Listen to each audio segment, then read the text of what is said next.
मैं इतना हंस किस टाइम पे बात कर रही हूँ, क्योंकि अगर मैं रोने लग गई ना तो ये फुल हो जाएगा यहाँ पे। मुझे बहुत डर लग रहा था उस टाइम पे, बहुत, क्योंकि इतना एंड में आके पूरा 8 मंथ के एंड में आके ये सब कुछ हार्ट बीट भी वो लोग देख रहे थे, तो बीच बीच में थोड़ा बहुत बोलते थे कि वो जो सीटीजी करवा रहे थे उनको भी बोलते कि नहीं दोबारा करो, अच्छे से पता नहीं चल रहा है, तो थोड़ा डर लगता है यार इंसान। हाय गाइस, कैसे हैं आप लोग? Welcome back to my channel. तो आज मैं आप लोगों के साथ शेयर करने जा रही हूँ मेरी डिलीवरी स्टोरी। बहुत टाइम से मैंने सोच के रखा था कि मैं अपनी डिलीवरी स्टोरी शेयर करूंगी, बट टाइम ही नहीं मिल पा रहा था बच्चों के साथ, ये वो होके पता नहीं कहाँ टाइम चला जाता था। तो आज फाइनली मैंने बैठी हूँ यहाँ पे। आज है मेरा 28 डेज। बहुत हवा चल रही है, आपको बैकग्राउंड में बहुत कुछ आवाज़ें आएगी। तो आज है 28 डेज। मैं 15 डे के बाद ही प्लान कर रही हूँ कि बनाऊंगी, बट नहीं मिल रहा है टाइम दोनों बच्चों के साथ। तो चलो ज़्यादा टाइम वेस्ट नहीं करते हैं। आई थिंक ये बहुत सारे मॉम्स को शायद ये थोड़ा सा हेल्पफुल हो सकती है। थोड़े से कुछ एंड में आए थे। मेरी प्रेगनेंसी पूरी स्मूथ जर्नी ही थी, दो थोड़े बहुत तकलीफ जैसे नॉर्मल होना, वॉमिटिंग, ये वो सब होना, वो अलग बात है। बट इस टाइम पे मुझे एक्सट्रीम लेवल की मैं टायर्ड हो गई थी, बहुत थकान में भी, पता नहीं माँ ही का या फिर मेरी बॉडी मुझे इतना थका देती थी, मुझे नहीं पता। बट मैं थोड़ा सा भी कुछ करती थी तो मेरे को अजीब सा ही हो जाता था बहुत ज़्यादा। तो वो सारा तो मैंने ब्लॉग में आपके साथ शेयर करा हुआ है। बट जो लोग ये वीडियो पहले देख रहे हैं ना, फर्स्ट टाइम देख रहे होंगे कुछ लोग होंगे, तो उनके लिए बस छोटा सा मैं स्टार्टिंग से स्टार्ट कर देती हूँ। मैंने प्रेगनेंसी कैसे कंसीव करा है, क्योंकि इस बार भी मुझे पीसीओडी था, वो सब कुछ शेयर करा हुआ है। आप लोग चाहो तो चैनल पे है, देख सकते हो, एंड मैं लिंक देने की कोशिश भी करूँगी। एंड अगर ये वीडियो थोड़ी सी भी हेल्पफुल हो रही है तो जो भी प्रेग्नेंट है मम्मीज़ या फिर उनको शेयर कर सकते हो। एंड अच्छा लगा तो प्लीज़ लाइक ज़रूर करना है, ठीक है। एंड आप भी अपनी प्रेगनेंसी स्टोरी मेरे से ज़रूर शेयर करना, नीचे कमेंट सेक्शन में डिलीवरी स्टोरी शेयर करना, ताकि वो जो भी ये वीडियो देखेंगे वो आपकी स्टोरी भी पढ़ सकते हैं कमेंट सेक्शन में। तो चलिए सबसे पहले स्टार्ट करते हैं। जब मैं जनवरी में मैंने सोचा कि नहीं अभी मुझे सेकंड बेबी चाहिए एंड हमें शायद अभी प्लान करना चाहिए, तो उस टाइम पे ना सबसे पहले मेरे दिमाग में ये आया था कि मुझे कहीं पीसीओडी तो नहीं होगा, क्योंकि मुझे ऑलरेडी फर्स्ट एक बारी माही के टाइम पे पीसीओडी था। एंड जिनको एक चीज़ वो हो जाती है ना कि पता कैसा था, ऐसा हुआ था, तो उनको थोड़ा सा टेंशन लगना स्टार्ट हो जाता है। तो फिर जब मैं उड़ीसा में थी, मैं यहाँ पे, मेरा उड़ीसा से यहाँ पे आने का एक मेन पर्पज़ ये था कि मुझे पहले मेरे गायनेकोलॉजिस्ट से मिलना है, ये मेरा एक मेन था। तो मैं जब डॉक्टर से मिली एंड उनको दिखाया, तो फिर मेरा डॉक्टर ने बोला कि मोना तुम इतनी क्यों टेंशन ले रही हो। एंड मैंने बोला नहीं डॉक्टर, एक बार ही कर लेते हैं, देखते हैं ना, कि स्टार्टिंग में लास्ट ईयर ऐसा कुछ था तो अभी कुछ नहीं है, क्योंकि मैं अभी और फिर ट्राई करो 6-7 महीने फिर देखो ये वो, मैं इतना कुछ नहीं करना चाहती। सो मैं डॉक्टर वाज ऑल्सो लाइक हाँ ठीक है, एक बार ही फॉलिकुलर स्टडी उन्होंने करवाया, सब कुछ नॉर्मल था। उन्होंने बोला देखा सब कुछ नॉर्मल है, कुछ नहीं, तुम ट्राई करो हो जाएगा। सो नेक्स्ट मंथ में मैं जब डॉक्टर के पास, मतलब मैं जब नेक्स्ट मंथ का वेट कर रही थी, तो उस टाइम पे मेरा नॉर्मल साइकिल 30 डेज का होता है, बट मेरा 28 डेज में ही, नहीं सॉरी 20 डेज में मेरा साइकिल आ गया। तो नॉर्मली अगर 28 डेज भी होता है ना तो वो भी नॉर्मल माना जाता है, बट मेरा 20 डेज में आ गया। तो मैं बहुत टेंशन में आ गई कि यार 20 डेज में क्यों आ गया, मुझे अपनी ज़िंदगी में कभी ऐसा नहीं हुआ था। तो मैं सोचती थी कि क्या यार, जब भी मैं ऐसे कुछ प्लान करती हूँ, बेबी प्लान करने का सोचती भी हूँ, तो कुछ ना कुछ ऐसे प्रॉब्लम्स आ जाते हैं। तो मैं डॉक्टर के पास गई तो डॉक्टर ने भी सेम यही बोला कि मोना तुम जब भी प्लान करती हो तुम्हारा ऐसा क्यों होता है। तो और जब भी, मतलब 2 बार ही करा है, माही का एंड ये टाइम पे। तो फिर उन्होंने कुछ ऐसा मेडिसिन दिया मुझे माही एंड मोक्स दोनों के टाइम पे मुझे नेचुरली ही कंसीव हुआ है। जैसे कोई ट्रीटमेंट ऐसा कुछ टिक करते हैं ना कि ट्रीटमेंट की वजह से आपको कंसीव ने करा है, ये वो, ऐसा नहीं है, मुझे नेचुरली ही कंसीव टिक करा हुआ है मेरे रिपोर्ट में। लेकिन वो कुछ ऐसे मेडिसिन होते हैं ना वो देते, जैसे उन्होंने एक मेडिसिन दिया था कि इससे रेगुलर हो जाएगा पीरियड, ये नॉर्मल है, कभी कभी ऐसा हो जाता है, तुम टेंशन मत लो। तो एक बार ही मैंने वो मेडिसिन खाई थी, मेरी फिर जैसे मेरे 30 डेज साइकिल होता है वैसे ही हो गया, बट मैंने उस टाइम पे कंसीव नहीं करा था। एंड आपको बहुत ज़्यादा ओवल्यूशन, ये सब कुछ बहुत चीज़ों की ध्यान रखनी पड़ती है, स्पेशली अगर आपको पीसीओडी हो या फिर थोड़े से इरेगुलर पीरियड हो जाए ना, तो आपको ओवल्यूशन टाइम आपको पता नहीं चलता है। वो ओवल्यूशन जो पीरियड होता है उसी में ही आप लोग कंसीव कर सकते हो। तो बहुत स्यापे होते हैं यार, बहुत ज़्यादा जब आप प्लान करने जाते हो कुछ ऐसा इश्यू आ जाता है। तो उस टाइम पे मुझे कंसीव नहीं हुआ, तो मैं डॉक्टर के पास दोबारा गई। महेंद्र बोलते थे यार तुम इतनी टेंशन क्यों लेती हो, बट पता नहीं एक इंट्यूशन होता है ना, आपको अंदर से कुछ फील होता है। मेरे साथ तो हमेशा होता है, मुझे थोड़ा सा फील होना स्टार्ट होता है। तो मैंने बोला नहीं, जाते हैं डॉक्टर के पास, मैं दिखाती हूँ, उनको बात करती हूँ कि इस बार ही क्यों नहीं हुआ अगर सब कुछ नॉर्मल है। तो मैं डॉक्टर ने जब मैंने बोला तो डॉक्टर ने बोला चलो ठीक है, इस बार पीरियड्स जो सही हुआ है, नेक्स्ट मंथ जब भी तुम्हारा साइकिल आएगा 2nd या फिर 3rd डे आके एक और बार और तुम फॉलिकुलर स्टडी करवा लो, लेट्स सी क्या होता है। हमको उसमें पता चल जाएगा तुम्हारा एग का ग्रोथ होता है कि नहीं होता है। सो उस टाइम पे मुझे पता चला कि मुझे पीसीओडी स्टार्ट हो रहा है दोबारा, छोटे छोटे सिस्ट होना स्टार्ट हो रहे थे, फॉर्म होना उसी वक्त। आई थिंक वही महीने में स्टार्ट हुआ, क्योंकि उससे पहले वाले महीने में मुझे कुछ भी नहीं था। तो मेरे डॉक्टर ने भी बोला कि यार तुम्हारे मोनाशा तुम्हारा इंट्यूशन काफ़ी सही था, तुमको फील हो रहा था, तो अच्छा हुआ हमने ये कर लिया स्कैन। तो फिर उन्होंने ज़्यादा कुछ नहीं बोला कि ये जस्ट स्टार्टिंग है, उतना ज़्यादा कुछ नहीं है, तुम नेचुरली कंसीव कर सकती हो। बट हाँ, एग की ग्रोथ के लिए, ग्रोथ होने के लिए वो लोग एक मेडिसिन देते हैं। अगर एग ही ग्रोथ नहीं होगा तो आप कंसीव कैसे करोगे, एंड वो भी नेचुरल ही होता है, उसमें कोई ऐसा कुछ नहीं है। एंड मेडिसिन का नाम मुझे मत पूछना, फिलहाल मुझे याद भी नहीं है, एंड मैं यहाँ पे बताना आई डोंट थिंक सेफ होगा। तो अगर आपको भी ऐसा कुछ है तो आपकी डॉक्टर आपको ज़रूर प्रिस्क्राइब करेगी। फिर उसके बाद नेक्स्ट मंथ ही मैंने कंसीव करा, and all good news. And Mahi के टाइम पे मैं कंसीव होकर आई थिंक ऑलमोस्ट 20 डेज हो गया था, मुझे उसके बाद पता चला था, ऑलमोस्ट 2 महीने के करीब करीब पता चला था। लेकिन इस टाइम में मेरे पीरियड साइकिल से मुझे 30 डेज कंप्लीट होने के लिए 5 दिन था, मुझे पता चल गया था। एंड मुझे फील हो रहा था वो भी कि नहीं मैं इस बार प्रेग्नेंट, मुझे फील हो रहा था कि नहीं मैंने कंसीव कर लिया। पता नहीं क्यों ऐसा हो रहा था मेरे साथ। मैं बोल रही थी तो महेंद्र बोलते तुमको ना सब कुछ पता नहीं, तुमको क्या ही दिमाग में आता रहता है बहुत ज़्यादा। मैं बोलते नहीं, मुझे ऐसा लग रहा है कि कंसीव हुआ है, प्रेगनेंसी पॉजिटिव आएगा, एक किट लेकर आओ, पहले हम लोग टेस्ट करते। महेंद्र बोलते थे कि तुम रुको, मिस्ड पीरियड होने दो, क्यों इतनी कर रही हो, फिर नहीं होगा तो तुम बहुत ज़्यादा टेंशन नहीं खा जाता ना माइंड में कि नहीं हुआ यार इस मंथ में ये सारा। तो फिर मैंने ज़बरदस्ती करके उनको बोला कि नहीं मेरे को किट ला के दो, देखते हैं, ट्राई करते हैं। क्योंकि उससे पहले भी मैंने बहुत ओवल्यूशन किट्स वगैरह ट्राई कर लिए, मैं उसके ऊपर भी शेयर करूँगी कि पीसीओडी में कैसे ओवल्यूशन किट मुझे बहुत हेल्पफुल रही है मेरे लिए। लेकिन प्रेगनेंसी किट जब मैंने ट्राई करा तो फिर उस टाइम पे पॉजिटिव आया। मैंने इनको बोला कि यार पॉजिटिव आ रहा है, ये बोलते ऐसा कैसे आ जाएगा, 5 दिन मिस्ड पीरियड ही नहीं हुआ है, तुम पॉजिटिव आ रहा है। कभी कभी फॉल्स पॉजिटिव हो जाता है ना, इनको ना ये था कि फॉल्स पॉजिटिव हो जाएगा, तुम इतना क्यों सोचती हो। फिर मैंने बोला नहीं ये तो पॉजिटिव है। फिर मैंने बोला जाओ एक और किट लेकर आओ, एक और किट करते हैं कल। तो फिर मैंने 2-3 कर लिया था, लेकिन मैं डॉक्टर के पास मिस्ड पीरियड होने के बाद ही गई थी, अदरवाइज वो लोग उसको कंसीडर नहीं करते हैं, पीरियड मिस होने के बाद ही वो लोग टेस्ट करते हैं। तो मैं गई, फिर कंसीव हुआ, एंड मेरी ऑलमोस्ट प्रेगनेंसी जर्नी स्मूथ ही था, ऐसा एज सच कोई कॉम्प्लिकेशंस नहीं थे मेरे पूरे प्रेगनेंसी के जर्नी में। बट हाँ, जैसे बीच में स्कैन करना थोड़ा सा, एंड बेबी मेरा प्रेगनेंसी में, मैंने बहुत सारी चीज़ें ब्लॉग में शेयर नहीं करी थी, मुझे बहुत तकलीफ होती थी थोड़ा बहुत, लेकिन ही करके ब्लॉग बना लेती थी। मेरे घर वाले देखते थे एंड मेरी इन लॉज भी देखते थे, फिर हमारे बहुत सारे नोन पर्सन भी देखते थे, वो लोग भी कॉल करके पूछेंगे अच्छा अच्छा ऐसा हुआ है, तो उनको भी टेंशन में आ जाएगी। इसके चलते मैंने कुछ शेयर नहीं करा था ज़्यादा चीज़ें। बट प्रॉब्लम थोड़ी बहुत होती थी, जैसे बेबी बहुत टाइम तक ब्रीच पोजीशन में था, एंड थोड़ा सा ब्रीच पोजीशन में होता है तो थोड़ा सा डिस्कम्फर्ट आपको हो जाता है वैसा। एंड प्लेजेंटा की पोजीशन भी बहुत ज़्यादा मैटर करती है।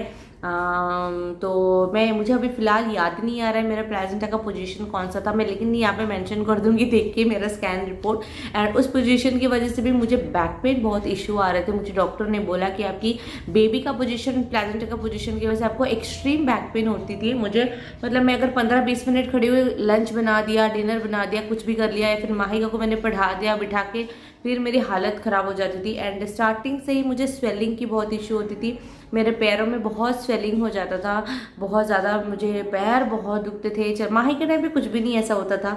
एंड मुझे चलने में थोड़ा सा ये होता था। And thyroid, yes the major fact मेरी प्रेगनेंसी का, थायराइड का लेवल मेरा 219 हो गया था, जो कि हाईली अबनॉर्मल होती है, एंड वो हाइपोथायरॉइडिज्म में आता है। एंड उसके चलते मेरे डॉक्टर ने बोला था कि तुमको ऐसे में मिसकैरेज होने का भी चांसेस है।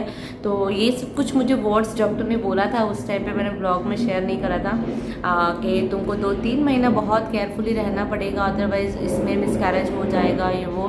बट तुम बस प्रे करो। मेरे डॉक्टर ने मुझे, थायराइड डॉक्टर ने मुझे बोला कि तुम बस ये 2 महीना, फर्स्ट ट्राइमेस्टर के कंप्लीट होने तक तुम बस भगवान को प्रे करो, ये मेडिसिन खाओ, take as much as rest as you can, and खाओ, हेल्दी फूड खाओ, टेंशन मत लो, इतना मुझे बोला था। इतना अगर आप सुनते हो किसी से, स्टार्टिंग में मैं अकेली बैठी थी वहाँ पे, मुझे इतना रोना आ रहा था। कोरोना का टाइम चल रहा था, तो माही को लेके हम लोग हॉस्पिटल नहीं जा पा रहे थे। एंड महेंद्र को भी बहुत बुरा लगता था कि मैं उसको अकेला भेज रहा हूँ कि जाओ दिखाओ हॉस्पिटल में कुछ, क्योंकि उन्होंने मुझे लास्ट टाइम देखा था, मैं थोड़ी सी डर जाती हूँ हॉस्पिटल मामले में, तो अकेले ही जाने के लिए मैं उसको बोल रहा हूँ। एंड मैं भी बोलती थी कि आप रुको माही के पास, मैं जाके दिखा के आती हूँ डॉक्टर को। तो मुझे बहुत रोना आ गया था डॉक्टर के सामने। फिर डॉक्टर ने बोला डोंट क्राई, अभी टेंशन मत लो, बट जस्ट प्रे। उन्होंने बस यही मुझे बोला जस्ट प्रे, ऐसे ही बोलते थे। तो फिर मैं आ गई एंड मेरी उसके अगले मंथ ही जब मैंने स्कैन के लिए गई, मतलब थायराइड के लिए मैंने टेस्ट के लिए करा, तो मेरी नॉर्मल हो गई थी थायराइड टेस्ट, तो वो वाली प्रॉब्लम सॉल्व हो गई। उसके बाद से सेकंड एंड थर्ड ट्राइमेस्टर में ऐसा कुछ इशू नहीं थे। सेकंड ट्राइमेस्टर में बहुत ही स्मूथ था। एक्चुअली क्या होता है ना, जब आप ऐसे न्यूक्लियर फैमिली में रहते हो ना, तो आपको प्रेगनेंसी से रिलेटेड आपको जितनी भी प्रॉब्लम नहीं होता ड्यूरिंग प्रेगनेंसी के टाइम पे, आपको घर संभालना, अगर आपका बेबी है बेबी को संभालना, साथ ही साथ ये जो कोविड का टाइम कि बच्चों को लेकर नहीं जा सकते, अकेले जाओ, जो मेंटल प्रेशर बहुत होता था ना मुझे, उसके चलते मैं आई थिंक मुझे ऐसा फील होता है कि उसके चलते भी मुझे बहुत ज़्यादा मतलब परेशानी हो गई थी। मैं ये जो थोड़ा सा ये वाली प्रेगनेंसी जर्नी, फिर सब कुछ सही था यार। जैसे ही 8 मंथ स्टार्ट हुआ, 8 मंथ के एंड में ऐसा हुआ कि मैं जब हमारा स्कैन होता है, एक लास्ट स्कैन से पहले एक और स्कैन होता है ना थर्ड ट्राइमेस्टर में, वैसे मेरे हर एक मंथ में मेरे डॉक्टर स्कैन करती थी, वो खुद ही चेक करती थी, ऐसा कोई स्कैन सेंटर जाना नहीं पड़ता था। तो उन्होंने बोला था कि तुम्हारा वाटर लेवल बिल्कुल सही है, एंड क्योंकि आपका फ्लूइड चेक होता है बेबी ये सब कुछ के लिए, फ्लूइड लेवल बिल्कुल सही है तुम्हारा, एंड डोंट वरी। एंड मेरा सी सेक्शन था पहला, तो ये प्लान सी सेक्शन ही होगा, एंड ये सी सेक्शन की वजह से भी मुझे, जो पहला सी सेक्शन था उसकी वजह से भी मुझे बहुत दिक्कत हो रही थी पूरे जर्नी में, कि बेबी एक तो ब्रिज पोजीशन में आ गया था बहुत टाइम तक, वो आई थिंक 3-4 महीने ब्रिज पोजीशन में था, एंड वो जैसे किक करता था मुझे। तो डॉक्टर ने बोला कि वो जैसे किक कर रहा है तुमको, तो तुमको वो जो नीचे आपको तुम्हारा जो नीचे स्टिचेस वगैरह हो गए उसमें बहुत प्रेशर पड़ रहा है। ऐसे साइड में हो तो तुमको इतना पता नहीं चलता, तो नीचे की तरफ से जिससे उसका पैर है उसको तुमको वो उतना बहुत ज़्यादा फील हो रहा है, इसी के लिए तुमको बहुत पेन हो रहा है। मुझे बहुत पेन होता था, लोअर एब्डोमेन मेरा जितना है ना वो पेन होता था। तो फिर जो मेरा लास्ट स्कैन था, तो लास्ट स्कैन तक तो सब कुछ सही था। जैसे ही 8 मंथ के एंड में एक स्कैन करवाया था, डॉक्टर ने बोला, उस स्कैन में मुझे पता चला कि मेरी फ्लूइड लेवल बॉर्डर लाइन जैसे होती है वैसे में आ गई है, एंड आपको 8 मंथ एंड में वैसे हो जाना थोड़ा सा हाई रिस्क है। एंड उस टाइम पे मुझे पता नहीं था, कुछ भी नहीं पता चल रहा था मुझे वो स्कैन रिपोर्ट देख के। एंड उस वक्त मेरी डॉक्टर नहीं थी, वो आउट ऑफ स्टेशन गई थी, एंड उससे 1 हफ्ते पहले ही हमने चेक करा था, सब कुछ नॉर्मल था, एंड तुरंत ही 1 हफ्ते बाद ये सारा कुछ प्रॉब्लम आ गया कि फ्लूइड लेवल कम हो गया। तो जैसे 2 दिन रिपोर्ट आ गया, मैं पकड़ के बैठी हूँ कि हाँ मेरी डॉक्टर आएगी, जब मेरी डॉक्टर आएगी तब हम लोग स्कैन दिखाएंगे, कुछ तो नहीं है, सब कुछ नॉर्मल है। जैसे ही मुझे लगा, पता नहीं, एक दिन मैं सुबह 7 बजे उठी, मैंने हॉस्पिटल कॉल लगाया, तो वहाँ पे रिसेप्शनिस्ट जो भी थी वो बोला कि नहीं डॉक्टर अभी नहीं आएंगी, वो 1 हफ्ते के बाद आएंगी वो डॉक्टर। सो कुछ इमरजेंसी है, मुझे लगा इमरजेंसी तो नहीं है, चलो कोई नहीं, 2-4 दिन ही बचा है अभी, 2-4 दिन के बाद जाके दिखाएंगे। पता नहीं क्यों मुझे ऐसा लगा कि नहीं मैं एक बार सेंड कर लेती हूँ। हमेशा ना अपना एक इंट्यूशन आता है, एक गट फीलिंग आपको फील होगी, उस पर जाना ही चाहिए। तो उस पर मुझे लगा कि नहीं मैं रिपोर्ट सेंड कर देती हूँ डॉक्टर को, उनको अगर कुछ लगेगा तो ठीक है, नहीं तो फिर ठीक है, सही तो है, मैं भेज देती हूँ, मैं बाद में जाऊँगी एक 4-5 दिन बाद जब डॉक्टर आ जाएंगी। तो वो जब मैं सुबह 6:50 को मैंने डॉक्टर को सेंड करा व्हाट्सएप में, तो मेरे डॉक्टर ने 5 मिनट के अंदर मेरे को रिप्लाई करा, मोना मैं आउट ऑफ स्टेशन हूँ, तुमको मैं एक और डॉक्टर का नंबर दे रही हूँ, तुम जाके वो डॉक्टर से मिलो। एंड मेरी डॉक्टर मुझे मतलब मैं इतनी ज़्यादा ट्रस्ट करती हूँ उनके ऊपर मुझे जब उन्होंने मतलब एक बताती हूँ आपको आगे की स्टोरी, तो मिक्सअप हो जाएगा। एंड मुझे लगता है कि मेरी पीसीओडी में सबसे ज़्यादा उन्होंने भी मेरी बहुत हेल्प करी। तो जैसे ही मेरे डॉक्टर ने मुझे ये बोला कि मोना तुम इमीडिएटली जाके वो डॉक्टर से मिलो, मैं तुमको एक नंबर सेंड करती हूँ। सो मैं भी थोड़ी सी डर गई, सुबह का 7 बजा था, मैं मुंह भी नहीं धोया हुआ था अच्छे से, कुछ भी ब्रश नहीं करा हुआ था, तो थोड़ा सा डर लगता नहीं यार, इतना एंड के टाइम में आके, जब आपको स्टार्टिंग से ही थोड़े होके आ रहे हो आप लोग, हर प्रॉब्लम को फेस करके, कभी ये कभी वो, कभी ये कभी वो होके, एंड इतना एंड के टाइम में आने के बाद अगर कुछ हो, तो जैसे उन्होंने, मैंने पूछा कि कोई रिस्क है क्या, तो उन्होंने बोला कि नहीं कोई रिस्क नहीं है, बट ये बॉर्डर लाइन पे है, जो कि होना नहीं चाहिए बेबी के लिए, तुम्हारा अभी डिलीवरी टाइम भी नहीं आया है, अगर आ जाता तो ठीक है, ये रिस्क है कि तुम्हारा टाइम नहीं आया डिलीवरी टाइम। तो मैं बोली तो फिर पर क्या करना है अभी, पर मैंने बोला कि नहीं मैं आपके अलावा किसी के पास भी मैं डिलीवरी नहीं करवाने वाली हूँ अभी। तो उन्होंने बोला कि वो डॉक्टर देखेंगी, डॉक्टर गायत्री आई थिंक उनका नाम था, ये डॉक्टर लावांगी है मैं जिनको दिखाती हूँ, तो डॉक्टर गायत्री को दिखाओ, वो बोलेंगी कि तुमको क्या करना है क्या नहीं करना है, वो चेक करेंगी तुम्हारा फ्लूइड लेवल, अभी जाओ वो स्कैन करके चेक करेंगी, एंड वो तुमको क्या प्रिस्क्राइब करती क्या नहीं करती मुझे आके बताना क्या बोलती है वो फर्दर। एंड मैं उनको बोलती नहीं, अगर वो तो डिलीवरी की अभी तो टाइम भी नहीं हुआ है, 8 मंथ का एंड है, एंड अभी तो मतलब फुल टर्म भी नहीं होगा ना। मैं चाहती थी कि सी सेक्शन है, प्लान्ड होगा, बट 38 वीक का अगर आपको हो जाता है ना, वो अच्छे से फुल टर्म का होना चाहिए। माहिका 40 वीक तक मैं गई थी, 40 वीक के पास माहिका हुई थी। एंड नॉर्मली बहुत लोग बोलते हैं कि 36 वीक में भी अगर प्लान कर लेते तो ठीक है, बट बोला जाता है, वैसे मैंने पढ़ा भी है बहुत जगह पे 38 वीक अच्छा होता है फुल टर्म के लिए। सो जब मैं गई वो डॉक्टर ने बोला कि अभी हमारे हाथ में कुछ नहीं है मोना, तुम्हारे रिपोर्ट जो कहेंगे हमको उसके साथ जाना पड़ेगा। मेरे दिमाग में मतलब इतना डर बैठ गया था उस दिन के मैं बोल रही थी कि नहीं, मुझे किसी और डॉक्टर के पास मुझे मेरा डिलीवरी करवानी ही नहीं है, मेरा ये था। तो फिर जब मैं वो डॉक्टर गायत्री का उन्होंने नंबर दिया, उनके साथ कांटेक्ट करके हम लोग 10 बजे तक उन डॉक्टर के पास गए। तो डॉक्टर ने मेरी रिपोर्ट देखा। डॉक्टर ने पहली बार मेरे को ये डाटा कि तुमने 5-6 दिन पहले स्कैन करवाया एंड तुम आज रिपोर्ट दिखा रही हो। मैंने बोला नहीं, मुझे लगा सब कुछ नॉर्मल है। तो फिर डॉक्टर जब आएंगी मेरी, मैं उनको दिखाऊंगी, मुझे तो कुछ प्रॉब्लम पता ही नहीं चल रहा है। तो क्योंकि अगर आपको कुछ पेन हो रहा है, कुछ हो रहा है, तभी तो पता चलेगा। तो डॉक्टर बोलते हैं ऐसा नहीं करना है, आपको जब भी रिपोर्ट मिला आप उसी वक्त आके आपको दिखाना चाहिए। ये देखो कितना ज़्यादा कॉम्प्लिकेशन है, तुम्हारा फ्लूइड लेवल बॉर्डर लाइन के नीचे है अभी, एंड तुम्हारा डिलीवरी का टाइम भी नहीं हुआ है। तो मेरे को वहाँ पे फिर से रोना स्टार्ट आ गया, बट मैं रोती नहीं हूँ, बट रोना तो आ ही जाता है। डॉक्टर बोले चलो दिखाओ, स्कैन करते हैं। फिर उन्होंने स्कैन करा, उन्होंने बोला नहीं, वाटर लेवल कम है थोड़ा सा। एंड आपको याद होगा मुझे ब्लॉग में मैंने शेयर करा था कि मुझे बीच में जुकाम बहुत हो गया था, एक्सट्रीम लेवल की जुकाम हो गया था पूरे घर को। तो मुझे भी, तो डॉक्टर ने मुझे पूछा कि तुमको फीवर, कोल्ड, कुछ ऐसा कुछ हुआ था क्या, या फिर कोविड वगैरह कुछ। मैंने बोला नहीं, कोविड तो नहीं हुआ था, फीवर भी नहीं हुआ था, बट कोल्ड हुआ था, बहुत ज़्यादा हो गया था। तो 1 हफ्ते के करीब रुका था, हुआ था मुझे। तो तब डॉक्टर ने बोला मे बी अगर कभी कभी ऐसा हो जाता है कभी कभी कि, क्योंकि मुझे फ्लूइड लॉस होना, जैसे वाटर ब्रेक हो जाना, वैसा कुछ भी नहीं हुआ था मुझे। तो डॉक्टर ने बोला कि कभी कभी तुमको फीवर होता है ना, प्रेगनेंसी के टाइम पे फीवर हो गया, कोल्ड हो गया, तो हमारा पानी का इंटेक बॉडी से थोड़ा सा कम होता है, तो शायद उस वजह से भी फ्लूइड कम हो जाता है। एंड वो थोड़ा सा रिस्की है बेबी के लिए तुम्हारा।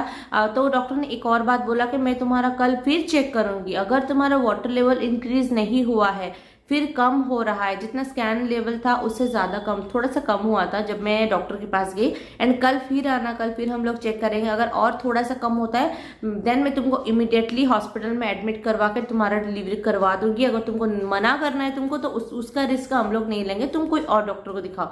मैं तो जो डरी, मैं क्या ही बताऊँ यार यहाँ पे।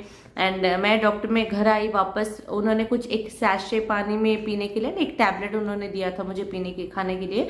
तो उन्होंने बोला कि इसको टाइम से करना, पानी 4 लीटर तक दिन के पानी पीना है। कैसे पियोगे यार, इतना वॉमिटिंग भी लग रहा था मुझे उस टाइम पे। तो मैंने जब मेरे डॉक्टर को बोला, तो मेरे डॉक्टर ने, लावांगी डॉक्टर जो मैं दिखाती हूँ, उन्होंने बोला कि कल फिर जाना, कल फिर स्कैन करना, अगर कल फिर वाटर लेवल कम हो रहा है उससे, तो वो तुम्हारी डिलीवरी करवाएंगी मोना। एंड मैं अभी आउट ऑफ स्टेशन हूँ, मैं अभी आ भी नहीं सकती, मैं कर भी नहीं सकती। She is a very good doctor, तुम उनको दिखाना। बट मेरा मन ही नहीं मान रहा, मैं बोलती नहीं डॉक्टर मुझे आप ही के पास दिखवाना है, आप ही से ही मुझे मेरी डिलीवरी करवानी है। शी वाज लाइक कि तुमको अपनी रिस्क बॉडी, मतलब अपने बेबी को खुद को रिस्क में डालना है, तो फिर तुम किसी और डॉक्टर के पास जाओ, फिर मैं तुमको नहीं ट्रीट करूँगी, ऐसा कैसे तुम जिद कर रही हो। तो फिर हम लोग वेट करेंगे, सब कुछ अगर सही हो रहा है मेरे आने तक भी हम लोग कर सकते हैं। तो फिर मैं मेडिसिन वगैरह खाया, सब कुछ करा। जब मैं डॉक्टर के पास फिर 2 दिन के बाद में गई थी, तो फिर मेरा वाटर लेवल थोड़ा सा इंक्रीज हुआ था। एंड फिर भी डॉक्टर ने मुझे बोला था कि अगर कुछ भी पेन हो रहा है, कुछ भी हो रहा है, तुमको इमीडिएटली जितनी भी रात हो तुमको हॉस्पिटल आ जाना है। ये भी उन्होंने मुझे बता दिया था। बट मेरा मन था कि मैं 9 मंथ्स तो एटलीस्ट हो जाए, 38 वीक्स, तब 36 37 तो हो जाए एटलीस्ट, उस टाइम पे करवाऊंगी। फिर 2-3 दिन गया, फिर मुझे एक दिन रात को बहुत बैक पेन होना स्टार्ट हो गया। मैं बहुत डर गई कि क्या पता फ्लूइड लॉस की वजह से तो नहीं हो रहा है। तो क्योंकि डॉक्टर ने बोला था अगर कुछ भी पेन स्टार्ट हो रहा है तो तुरंत हॉस्पिटल आ जाना। तो उस रात को ना मैं ऐसे वॉक करके चलते फिरते पूरा रात मैंने निकाल दिया। सुबह मेरे को लगा कि नहीं कम हो जाएगा, नहीं जाती हूँ, क्योंकि मन में था कि वेट कर लेते हैं। तो फिर जब इतना ज़्यादा मेरे को बैक पेन होना स्टार्ट हो गया ना कि मैं बैठ भी नहीं पाई, उठ भी नहीं पाई। फिर महेंद्र भी बोलते, मैंने बोला चलो यार हॉस्पिटल, अभी मेरे से हो ही नहीं रहा है। और मम्मी भी बहुत डर गई कि इसको क्या हो गया, इतनी स्ट्रांग रहती है हमेशा, वो चल भी नहीं पा रही है, कुछ भी नहीं कर पा रही है। फिर मैं मेरे डॉक्टर को, मैंने जो लावांग की उनको मैंने व्हाट्सएप पे मैसेज करा कि मुझे इतना पेन हो रहा है, मैं हॉस्पिटल जा रही हूँ। तो उन्होंने अपनी वहाँ पे जो भी नर्सेस होते हैं उनको इन्फॉर्म कर लिया था कि मेरी पेशेंट आ रही है ऐसा ऐसा, तो ये प्रोसीजर है, उसको फॉलो करना, ऐसा करना, ये इंजेक्शन देना, ये वो। तो क्योंकि इतना बैक पेन हो रहा था, वो लेबर पेन नहीं था या फिर कोई भी कॉन्ट्रैक्शन वैसा नहीं हो रहा था, वो पता नहीं किसी वजह से, भगवान को ही पता होगा क्यों बैक पेन हो रहा था, बहुत एक्सट्रीम हो रहा था। तो फिर उन्होंने मुझे बैक पेन का इंजेक्शन दिया, 2 इंजेक्शन उन्होंने उस दिन मुझे दिया था। तो जैसे ही मैं हॉस्पिटल गई, बहुत मुश्किल से चल के गई थी वो। मैं जब गई, उन्होंने 2 इंजेक्शन दिया, तो फिर वो नर्स एंड मुझे 2 घंटे ऑब्जर्वेशन में रखने के लिए बोला था वहाँ पे हॉस्पिटल में। CTG करवाते हैं ना, वो करवा के 2 घंटे रखने के लिए बोला था।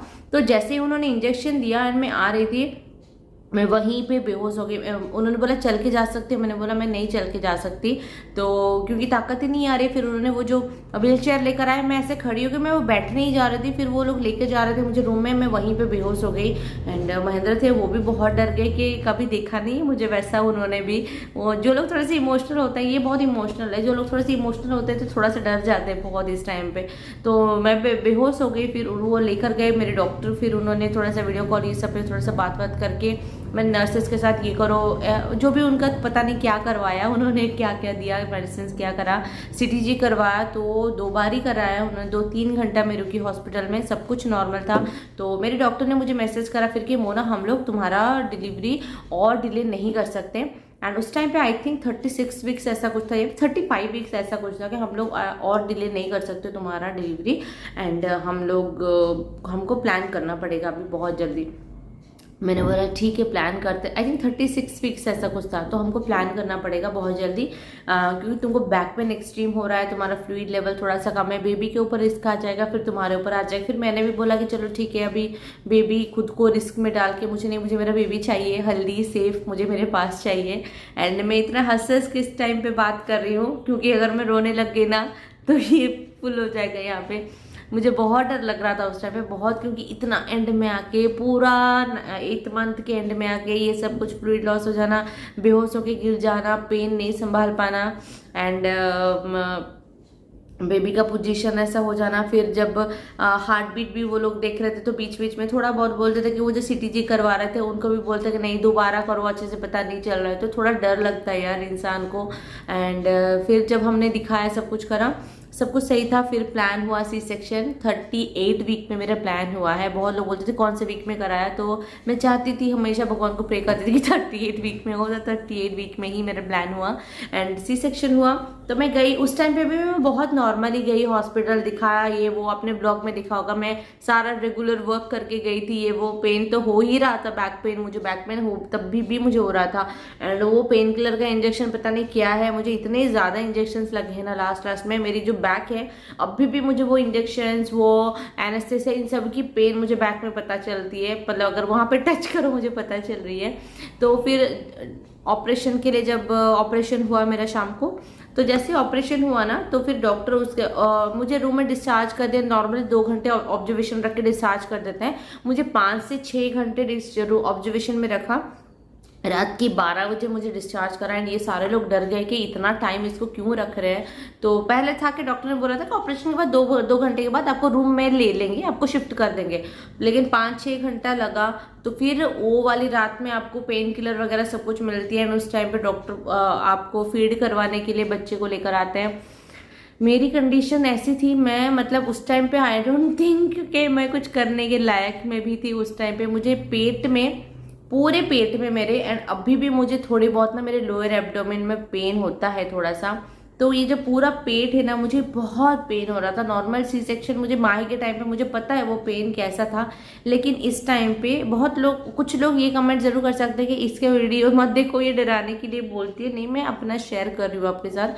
तो नॉर्मली सभी को नहीं होती है, मेरे जो ड्यूरिंग ऑपरेशन जो हुआ था उसकी वजह से मुझे बहुत पेन हो रहा था। ऑपरेशन के बाद पूरे पेट में पेन हो रहा था। तो मुझे उन्होंने पेन किलर दिया रात को आके फिर भी वो पेन किलर मुझे काम ही नहीं करा कुछ भी।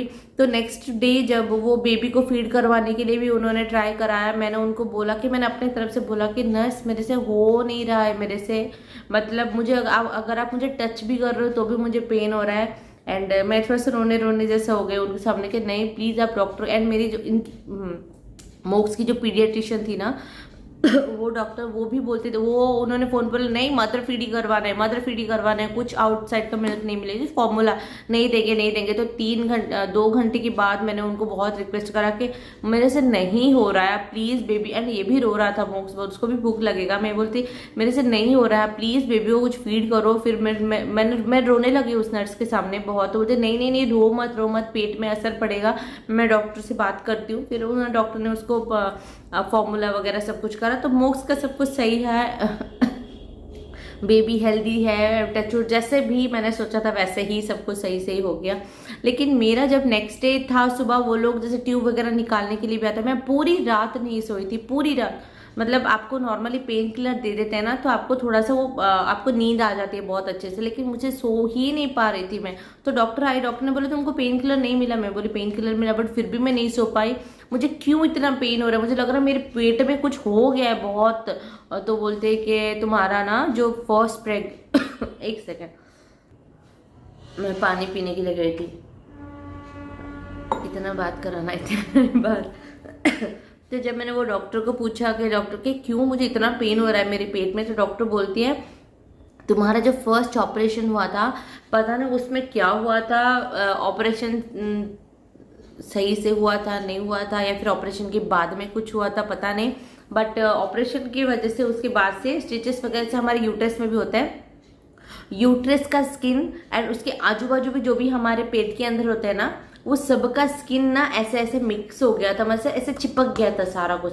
यूट्रस अगर उसके पास कुछ और है मेरे पेट में, तो वो सारा कुछ ऐसे चिपक के, मेरा पेट है ना, पेट का ऊपर का लेयर से सब कुछ चिपक गया था, सब कुछ ऐसे ऐसे आके चिपक गया था ऐसा। तो उसको बेबी को निकालने में उनको थोड़ा सा ऑपरेशन के बाद टाइम लगा, एंड फिर से सारा कुछ सही से क्लीन करके सब कुछ करने में, इसी के लिए मेरा ऑपरेशन में टाइम थोड़ा सा बहुत ज़्यादा लगा।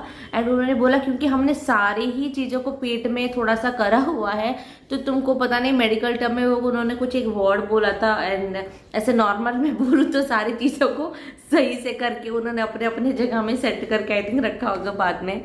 अभी पता नहीं उसको मेडिकल टर्म में, इतना तो इंजीनियरिंग करा हुआ है, मेडिकल वाला चीज़ मेरे को नहीं याद है, पता नहीं है। तो एक वर्ड उन्होंने एक्चुअली बोला कि हमने ये करा है, कुछ ऐसा बोला था कि पता नहीं क्या ही बोला यार, छोड़ो याद नहीं आ रही है। तो उसकी वजह से तुमको ये वाला पूरा पेट का पेन तुमको हो रहा है बहुत ज़्यादा, क्योंकि पेट में जितने भी सारे चीज़ें हैं ना, वो सब के साथ हमने उसको सही से क्लीन वगैरह करके सब कुछ हमको करना पड़ा due to your first C section.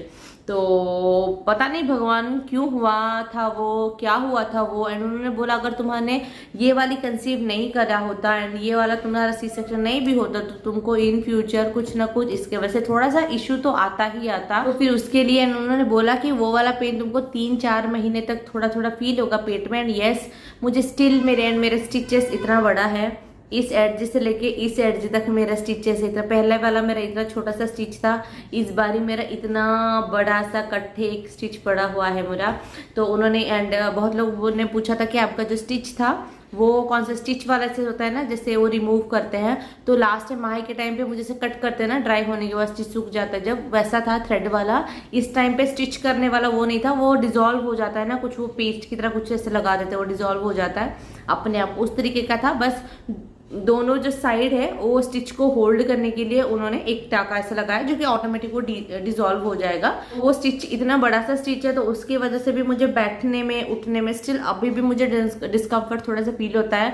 बहुत लोग ना मुझे मेरे थोड़ी थोड़ी एक्टिविटी से इंस्टाग्राम पे कुछ मैंने रील बना दिया खड़े होके, या फिर कुछ 2 मिनट की बातें कर लिया हंस के, या फिर वीडियो जो 2-3 दिन का व्लॉग होता है उसको शेयर कर लिया। फिर यार वीडियो में मैं थोड़ी ना भी अगर रोऊंगी यार हर बारी, बताओ। तो वो थोड़ा थोड़ा क्लिप देखे ना बहुत लोग ये डिसाइड मन में कर ले रहे हैं कि यार मोना इतनी जल्दी कैसे रिकवर हो गया उसका, हम क्यों नहीं हो पा रहे। नहीं, ट्रस्ट मी, बहुत टाइम लगता है। इवन मुझे भी फील हो रहा है, मेरा पूरा पेट, लोअर एब्डोमेन, अभी भी अगर मैंने ऐसे भी टच करा ना, माही का आकर अगर ऐसे भी होती है ना, तो भी मैं चिल्लाने लगती हूँ माही मुझे पेन हो रहा है बहुत ज़्यादा। तो ये पेन मुझे डॉक्टर ने बोला तुमको बहुत टाइम लगेगा ठीक होने के लिए। एंड वो जो नीचे का स्टिच है वो भी मुझे बहुत पेन होता है। एंड डिलीवरी के बाद कुछ दिन 10-12 दिन ही हुआ था, मेरे स्टिच ना एक जगह पे ऐसे ओपन हो गए थे। ऐसे स्टिच नॉर्मली आपके ऐसे होकर ऐसे बंद होता है, मेरा स्टिच ऐसे एक जगह पे ऐसे ओपन हो गया था एंड वहाँ पे पूरा रेड होके उसके अंदर के सारे ही दिख रहे थे। तो मैं ना वो स्टिच में ऐसे ऑइंटमेंट लगा रही थी, मेरे हाथ में कुछ ऐसा गीला गीला लगा, मेरे को लगा क्या है ये। जब ऐसे मैंने उसको करा ना तो मुझे लगा ये क्या है, मेरी बॉडी से क्या निकल रहा है। तो फिर से मैंने मम्मी को देखा, मम्मी भी डर गई कि यार तेरे तो स्टिच ही ओपन हो गए, ऐसे पता नहीं अंदर के सारे दिख रहे हैं। तो फिर नेक्स्ट जब मैं गई तो फिर मेरे डॉक्टर ने कुछ हाई डोज के फिर एंटीबायोटिक्स उन्होंने दिया, कुछ एक ऑइंटमेंट दिया उसको, तो फिर अभी ठीक है पूरा। लेकिन वो पेन वगैरह डॉक्टर ने बोला बहुत केयरफुल रहना है इस टाइम पे ऐसा। तो ये है थोड़ा, आई थिंक जितना ज़्यादा कॉम्प्लिकेशन था मैंने उसको इतना शॉर्टली इतने आराम से इतना करके मैंने बता दिया, लेकिन थोड़ा ज़्यादा ही टेंस्ड वाला सिचुएशन था ये सारा कुछ। तो लेकिन आप लोग प्लीज़, अगर किसी को सबसे मेन था फ्लूइड लॉस वाली बात, वो बहुत रिस्की हो जाती है अगर अर्ली स्टेज भी होता है। डिलीवरी नियर आ गया, आपका 9 मंथ्स हो गया, लग गया है अभी, ठीक है अभी डिलीवरी कर भी सकते हैं तो चलो ठीक है, वो डॉक्टर लोग कर भी देते, नहीं तो फिर प्रीटर्म हो जाता है, बेबी को भी थोड़े से कॉम्प्लिकेशंस आ जाते हैं, बहुत सारी चीज़ें हो जाती है। तो मेरी एक एडवाइस मेरी ये वाली जर्नी से रहेगी कि पानी, जितना पानी पी सकते हो उससे कहीं ज़्यादा पानी पियो। मैं भी बहुत पानी पी रही थी, पर पता नहीं कैसे कोल्ड फीवर अगर कुछ होता है तो उस टाइम पे भी अपने आप को बहुत हाइड्रेट करके रखो, होने ही मत दो, दूर रहो सबसे। एंड आई होप कि जितनी भी प्रेग्नेंट मम्मीज है सबकी डिलीवरी प्रेगनेंसी जर्नी बहुत ही सेफली हो जाए। ऐसे अगर टेंशन ये वाली आ जाती दिमाग में, एंड ऊपर से आपके पास एक बेबी होता है जिसको आपको ही केयर करना पड़ता है पूरे जर्नी में ना, तो वो बहुत मुश्किल हो जाती है। और कुछ नहीं, मेरे लिए वही एक था। तो यही है मेरी एक delivery story, pregnancy journey and story. Short and simple में मैंने जितना बता दिया, ट्रस्ट मी, भगवान की कसम उतनी ज़्यादा शॉर्ट एंड सिंपल एंड नहीं था। बहुत टेंशन, बहुत पेनफुल एंड बहुत ही स्ट्रगल वाला हो गया था लास्ट मंथ। जस्ट मैं ऐसे हैप्पी होके मैं सब कुछ बता दे रही थी आप लोगों को। स्पेशली वो जो डॉक्टर ने बोला था फ्लूइड लॉस एंड मेरा बेहोश हो जाना, वहाँ पे हार्ट बीट नहीं आना, ये सारा कुछ मेरे लिए लास्ट में थोड़ा सा मुश्किल हो गया था। बट आई होप मतलब सब कुछ सही से हो गया। मोक्ष बहुत ही अच्छे से मेरे पास आ गया, अभी कोई टेंशन नहीं है। बस मेरा प्रेगनेंसी जर्नी खत्म हो गया, एक बेबी 2 बेबी के साथ, इसके बाद और नहीं चाहिए। आप लोग प्लीज़ अपना pregnancy journey, delivery story share ज़रूर करिएगा एंड इमोशनल मत होइएगा। कुछ भी अगर होता है, कुछ भी होता है ना, टेंशन स्ट्रेस मत लीजिएगा किसी भी चीज़ के लिए। ये मैंने ज़रूर अपने प्रेगनेंसी जर्नी में से मैंने सीखा है कि कुछ भी हो जाए टेंशन स्ट्रेस बिल्कुल भी नहीं लेना है। या क्यों पता है, क्योंकि हर किसी को आपको बताना नहीं है आपकी प्रॉब्लम क्या हुआ है, क्योंकि सारे लोग आपको सोल्यूशन देने के लिए वेट नहीं कर रहे हैं। सारे लोग आपकी प्रॉब्लम्स में और ज़्यादा टेंशन डालने के लिए बोल रहे हैं। क्योंकि जब भी आप किसी को ऐसा कुछ बोलते हो ना, तो आप लोग बोले हाँ उसके साथ ऐसा ही हुआ था, फिर उसके बाद उसके साथ ऐसा हुआ था, तो वो चीज़ आपको बहुत ज़्यादा टेंशन डाल देगी एंड आप कुछ और ही आप सोचने लग जाओगे। तो अपने डॉक्टर के ऊपर ट्रस्ट रखो एंड हमेशा अपनी बॉडी के ऊपर ट्रस्ट रखो कि मैं कंसीव कर सकती हूँ। पीसीओडी स्पेशली में, पीसीओडी में भी मैं कंसीव कर सकती हूँ एंड मेरी प्रेगनेंसी बहुत हेल्दी हो जाएगी एंड मेरी डिलीवरी भी बहुत सेफली मैं एंड मेरी बेबी के लिए हो जाएगी। अपनी पूरी जर्नी में अपनी बॉडी पे ये ट्रस्ट जरूर रखना। तो पता नहीं कितनों को बोरिंग लगा होगा, कितनों को क्या लगा होगा, कमेंट सेक्शन में बताना। तो इसको यही पे एंड करता है एंड ये जर्नी का स्टोरी यही था प्रेगनेंसी का। मिलते हैं एक और वीडियो के साथ, ठीक है, बाय, टेक